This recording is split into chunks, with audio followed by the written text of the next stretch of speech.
Hello guys, welcome to ETC TechnoBD. আশা করি আপনারা সবাই ভালো আছেন। আজকে যে বিষয়টা নিয়ে কথা বলবো সেটি হচ্ছে এক্সেলের সেলগুলোর মধ্যে কিভাবে আপনারা জিরোর এগেইনস্টে ড্যাশ সিম্বল ইউজ করতে পারেন। চলুন তাহলে সেটি দেখা যাক। এট ফার্স্ট আমি একটি এক্সেল ওপেন করেছি, যেটার মধ্যে আমি আজকে দুইটা জিনিস দেখানোর ট্রাই করব। একটা হচ্ছে জিরো থেকে আপনি ড্যাশ কিভাবে কনভার্ট করবেন, একটা হচ্ছে প্র্যাকটিক্যাল ইউজ, কিভাবে আরো প্র্যাকটিক্যালি ইউটিলিটি করতে পারেন এটা।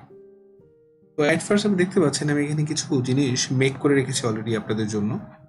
কিছু সেল আছে যেগুলো জিরো আমি যদি ইনপুট করে বের হই তাহলে জিরো থাকবে। কিছু জিনিস আছে আমি জিরো ইনপুট করার পরেও ড্যাশ সিম্বলটি থাকবে। এটি আজকে দেখানোর ট্রাই করব। তো আমি কিছু ভিডিওতে দেখেছি অলরেডি, সেটি হচ্ছে অনেক ভিডিওতে, যেমন কেউ কোডিং করছে আর না হলে কেউ ফর্মুলা ইউজ করে সেটি অ্যাক্টিভ করে ট্রাই করতেছে।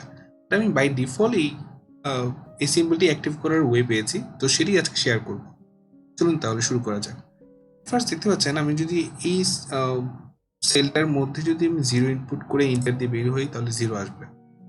আমি এই সেলটাতে সেটি অ্যাক্টিভ করে ট্রাই করব। আর আপনারা যদি চান তাহলে হয়তো যেমন বেশ কিছু সেল আর বেশ কিছু এরিয়া নিয়ে আপনারা কাজ করতে পারেন। ফর এক্সাম্পল আমি এই সেলটি নিয়ে কাজ করি। রাইট বাটন ক্লিক করে আপনারা সেই অপশনটিতে যাওয়ার ট্রাই করবেন, সেটা হচ্ছে ফরম্যাট সেল। ফার্স্ট ফরম্যাট সেলে যাওয়ার পর এখানে অনেকগুলো ক্যাটাগরি আসবে। তারপরে সবগুলো ক্যাটাগরির মধ্যে যাবো না, আমরা একদম লাস্টে যে ক্যাটাগরিটা আছে সেটা হচ্ছে কাস্টম, সেটার মধ্যে যাব।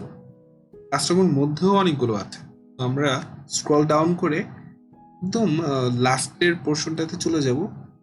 এখন আমি যে পয়েন্টটিতে আমি হাইলাইট করা আছে এখানে ইয়েলো, সরি ব্লু, সেটির মধ্যে আপনারা ক্লিক করে ওকে দেওয়ার সাথে সাথে এখানে আর জিরো থাকবে না।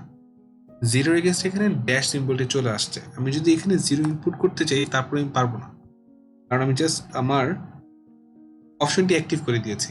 তো অপশনটি অ্যাক্টিভ করার কারণে এখানে আমি বা এই সেলের মধ্যে যদি অন্য নাম্বার দিই তাহলে অ্যাক্টিভ হবে, বাট আমি যদি জিরো দিই তাহলে অ্যাক্টিভ থাকছে না।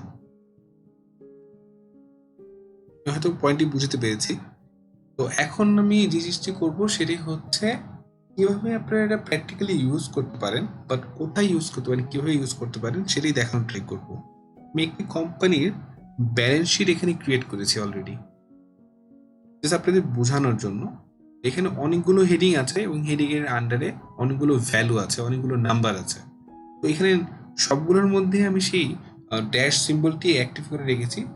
যদি কোনোটা জিরো আসে তাহলে যেন জিরো আর না থাকে, সুন্দর করে ড্যাশ সিম্বলে চলে আসে এবং আমার প্রেজেন্টেশনটি অ্যাকুরেট এবং দেখতে ভালো লাগে এরকম যেন হয়, এটাই ট্রাই করেছি আর কি। তো হয়তো দেখতে পাচ্ছেন এখানে যদি জিরো থাকতো এই ড্যাশের সিম্বলের এগেনস্টে তাহলে হয়তো দেখতে ভালো লাগতো না। আমি সেটি করেছি, সিম্বল দিয়েছি। আমি একটা প্র্যাকটিক্যাল এক্সাম্পল দেখাচ্ছি। কনস্ট্রাকশন ইন প্রোগ্রেস যে অপশনটি আছে এটির আন্ডারে কিছু ভ্যালু আছে। আমি এখানে জিরো ইনপুট করে ট্রাই করি, লেটস সি কি হয়। দেখতে পাচ্ছেন যে জিরো আর এখানে ইনপুট হচ্ছে না, জিরোর এগেইনস্টে এখানে ড্যাশ যে সিম্বলটি আছে সেটি অ্যাক্টিভ হয়েছে। তো আশা করি খুব সহজেই আপনারা এই প্রবলেমটা সর্ট আউট করতে পারবেন। আশা করি ভিডিওটি ভালো লেগেছে। যদি ভালো লাগে অবশ্যই লাইক, সাবস্ক্রাইব, শেয়ার তো থাকবে। থ্যাংক ইউ ভিডিওটি শেষ পর্যন্ত দেখানোর জন্য। আশা করি নেক্সট ভিডিওতে দেখা হবে।